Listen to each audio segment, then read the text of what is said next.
नमस्कार दोस्तों, मैं आपका मित्र राकेश पांडे आज फिर आपके लिए बहुत अच्छी कहानी लेकर आया हूँ। इस कहानी में हम यह जानेंगे कि हम पीपल के वृक्ष की पूजा क्यों करते हैं और इसके करने मात्र से हमें शनि की महादशा में लाभ कैसे मिलता है। दोस्तों, मेरी यह कहानी आपको अच्छी लगे तो प्लीज लाइक, सब्सक्राइब और शेयर करना ना भूले, जिससे मुझे मोटिवेशन मिलता रहे और मैं इसी तरह से अच्छी अच्छी कहानी आपके लिए लेकर आता रहूं। आइए शुरू करते हैं। एक समय की बात है, देवऋषि नारद आकाश मार्ग से भ्रमण कर रहे थे। एक घने वन से गुजरते वक्त पीपल वृक्ष के नीचे उन्हें एक बालक खेलता हुआ दिखाई देता है। उत्सुकतावश देवऋषि नारद उस बालक के पास पहुंचते हैं और उससे पूछते हैं कि हे बालक, तुम इस घने वन में अकेले क्या कर रहे हो और तुम्हारे माता पिता कौन हैं? तब उस बालक ने बड़ी ही सहजता के साथ उत्तर दिया कि हे प्रभु, मैं भी इसी प्रश्न का उत्तर ढूंढ रहा हूँ, कौन है मेरे माता पिता?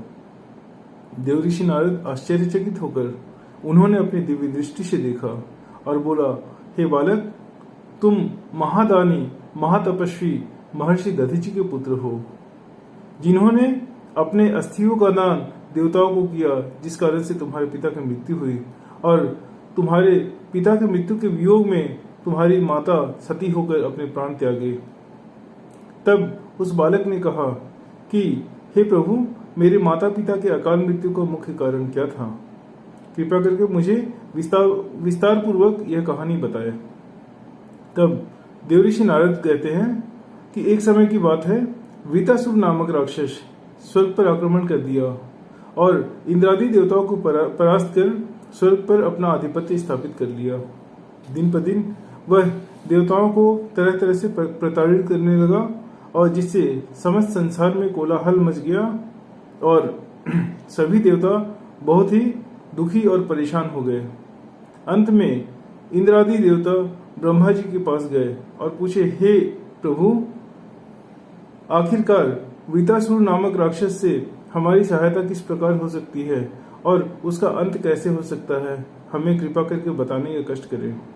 ब्रह्मा जी बोलते हैं कि वृतासुर का अंत किसी भी अस्त्र शस्त्र से नहीं हो सकता है। उसे केवल महर्षि दधीचि के अस्थियों से बने हुए अस्त्र शस्त्र से ही मारा जा सकता है। ब्रह्मदेव से आज्ञा पाकर इंद्रादि देवता महर्षि दधीचि के आश्रम पहुंचते हैं। महर्षि दधीचि इंद्रादि देवताओं को अपने आश्रम में आता हुआ देखकर उन्हें प्रणाम कर उनका उचित आदर सत्कार करते हैं और इंद्र से अपने आश्रम में पधारने हेतु कारण पूछते हैं। इंद्र बड़े ही दुखी मन के साथ पूरी कहानी विस्तार से महर्षि दधीचि को बताते हैं और कहते हैं कि हे महर्षि, आपके अस्थियों से बने हुए अस्त्र शस्त्र से ही वृतासुर नामक राक्षस का अंत हो सकता है। महर्षि दधीचि इस बात को सुनकर बहुत ही प्रसन्न भाव से कहते हैं कि हे देव, यदि मेरे त्याग करने से उस असुर का अंत हो सकता है और तीनों लोकों में शांति स्थापित हो सकती है तो इसमें मुझे बहुत ही गर्व होगा। और महर्षि दधीचि इतना कहकर अपने तपोबल से अपने शरीर में अग्नि प्रज्वलित करते हैं। अपने पति को इस प्रकार जलता हुआ देखकर उनकी पत्नी गभस्तिनी यह वियोग सहन नहीं कर पाती हैं और खुद भी सती होने की इच्छा से उस अग्नि में प्रवेश करने लगती हैं। देवतागण उन्हें काफी समझाते हैं, कहते हैं, हे देवी, तुम इस समय गर्भवती हो और इस अवस्था में तुम्हारा सती होना उचित नहीं है। तुम्हारे पति ने अपने प्राण त्याग एक बहुत ही महत्वपूर्ण कार्य के लिए किया है। देवताओं के समझाने पर भी देवी नहीं मानती हैं। तब देवताओं ने कहा, हे देवी, यदि तुम सती होना ही चाहती हो तो कृपया अपने गर्भ को हमें सौंप दो और तत्पश्चात तुम सती हो सकती हो। इस प्रकार देवी ने अपने गर्भ को देवताओं को सौंप दिया और सती हो गई। तत्पश्चात देवताओं ने उस गर्भ को पीपल वृक्ष के कोटर में स्थापित कर दिया और उस बालक के लालन पालन की जिम्मेदारी पीपल वृक्ष को सौंप दी।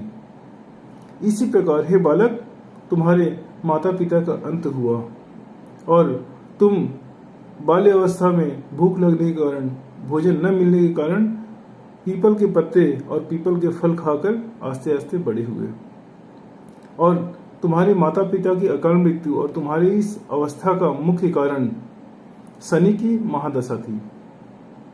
तत्पश्चात देवऋषि नारद ने उस बालक का नाम पिप्पलाद रखा और उसे दीक्षित किया।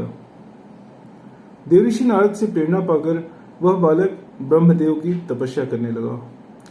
कठोर तपस्या करने के पश्चात वह ब्रह्मदेव को प्रसन्न कर उनसे वरदान मांगता है। ब्रह्मदेव प्रसन्न हो कहते हैं, हे वत्स, तुम कोई भी वर मांगो। बालक बोलता है कि हे प्रभु, मेरे नेत्रों में ऐसी ज्वाला दीजिए जिससे मैं किसी को देखने मात्र से देखकर ही भस्म कर सकूं। ब्रह्मदेव तथास्तु कहकर अंतर्ध्यान हो जाते हैं। उसके बाद वह बालक शनिदेव की स्तुति करने लगता है, उनकी तपस्या करने लगता है और शनिदेव को अपने समक्ष प्रकट करता है। शनिदेव को प्रकट होते ही वह बालक अपने नेत्रों की ज्वाला से शनिदेव को भस्म करना शुरू कर देता है। शनिदेव खुद को इस प्रकार जलता हुआ देखकर पीड़ा से चिल्लाने लगते हैं, जिससे तीनों लोकों में हाहाकार मच जाता है और शनिदेव बहुत ही आग्रह करते हैं कि उन्हें छोड़ दे, लेकिन बालक पिप्पलाद शनिदेव की एक भी न सुनता है और उन्हें भस्म करना चालू रखता है। शनिदेव को इस प्रकार जलता हुआ देखकर उनके पिता सूर्यदेव ब्रह्मा जी की स्तुति करते हैं और कहते हैं, हे देव, यदि शनि का इस प्रकार अंत हो जाता है तो संपूर्ण सृष्टि का विनाश हो जाएगा, सृष्टि का संतुलन बिगड़ जाएगा। फिर ब्रह्मदेव बालक पिप्पलाद के पास आते हैं और बोलते हैं, हे बालक, तुम इस प्रकार शनि को भस्म मत करो।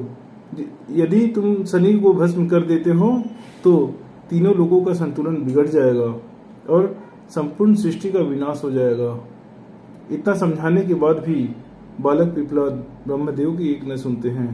तब ब्रह्मदेव कहते हैं कि तुम एक के बदले मुझसे 2 वर मांगो, लेकिन शनि को मुक्त कर दो।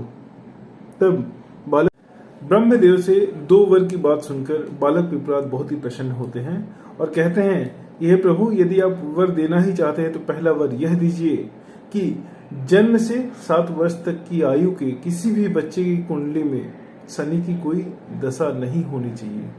और दूसरा, क्योंकि मेरा जन्म और पालन पोषण पीपल वृक्ष के नीचे हुआ है, इसीलिए यदि कोई भी मनुष्य ब्रह्म मुहूर्त में पीपल वृक्ष की पूजा अर्चना करता है तो उसे शनि की दशा से मुक्ति और उससे लाभ मिले। तत्पश्चात बालक पिप्पलाद ब्रह्मदेव से ब्रह्मदंड मांगते हैं और उस ब्रह्मदंड से पिप्पलाद शनि महाराज के पैरों पर बहुत ही घातक प्रहार करते हैं, जिसके परिणाम स्वरूप उनके शरीर की अग्नि बुझ जाती है, लेकिन अग्नि में जलने के कारण उनका शरीर काला पड़ जाता है और पैरों में चोट लगने के कारण उनकी चाल भी धीमी पड़ जाती है। इसीलिए यदि शनि महाराज किसी की कुंडली में आते हैं तो कम से कम 2.5 वर्ष और अधिकतर 7.5 वर्ष तक रहते हैं। दोस्तों, इस कहानी से हमें यह सीख मिलती है कि यदि हम दृढ़ संकल्प के साथ कोई भी काम करें तो हम उसमें अवश्य ही सफलता प्राप्त कर सकते हैं। दोस्तों, यदि इस कहानी में थोड़ी सी भी त्रुटि रह गई हो या कोई गलती हो गई हो तो मैं आपसे हाथ जोड़कर क्षमा चाहता हूं। दोस्तों, यदि आपको यह कहानी अच्छी लगी तो प्लीज एक लाइक, सब्सक्राइब और शेयर करना ना भूलें। धन्यवाद। नमस्कार।